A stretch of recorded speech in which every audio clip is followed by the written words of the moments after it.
Hello, everybody.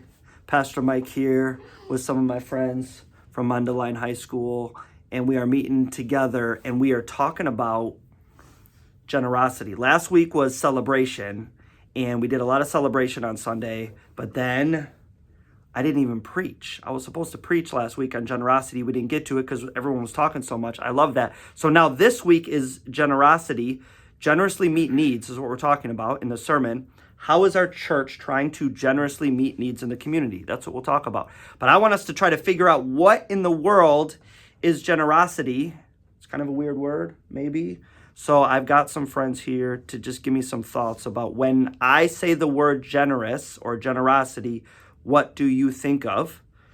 Let's go with you over here. When I say the word generous or generosity, what comes to your mind? I don't know what that word means. I don't know what that word means. Okay, so clearly, this is a weird word. Is there anything that when you hear the word generous, are you reminded of something? Is it an image? Is it an action? Is there anything that comes to your mind when I say generosity? Maybe kindness. Okay, good. Kindness. Generosity can definitely be a kindness. So you're going to say this is a positive word, not a negative word? Okay, good. Kindness. That's a good guess. Very good. Okay, yes, you. What are your thoughts? When I think of that word, I think about like giving out even when you don't have a lot. Very good. I think about giving out even when you don't have a lot. Could you be generous even if you have a lot?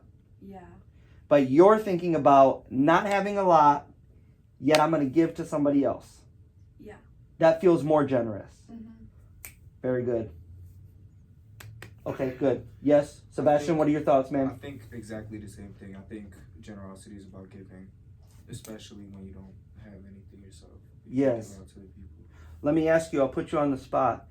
Do you think it's easier to give to somebody else or to receive from somebody else? I feel like it's easier to receive, but giving feels better.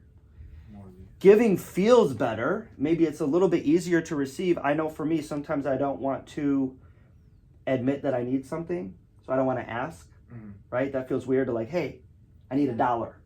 Yeah. You know, but when somebody does give it, there was a time I was in school and I was $500 short. This is a true story. I'm just thinking about this now. I was $500 short on my rent. I didn't know how I was going to make it. And I was having a walk with my friend Brian, and we were walking around the campus, and all of a sudden I told him, I said, I'm $500 short.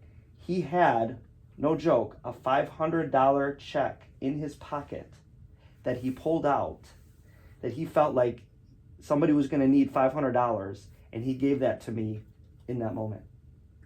Wow. That was crazy. I wouldn't have took it. I know, it was weird. Yeah. I took it, but it blessed me. It allowed me to pay my rent. That was generosity. This dude just had $500 he wanted to give somebody, and it matched my need. Okay, so we talked about generosity. These guys got us started. Give them a hand. Give yourselves a hand. That was amazing. That was deep. It was all that. We're going to talk more about it on Sunday. I hope you come and check it out. This Sunday, 9:30 a.m., come and join us. We're going to let you know how our church is trying to generously meet needs. See you later.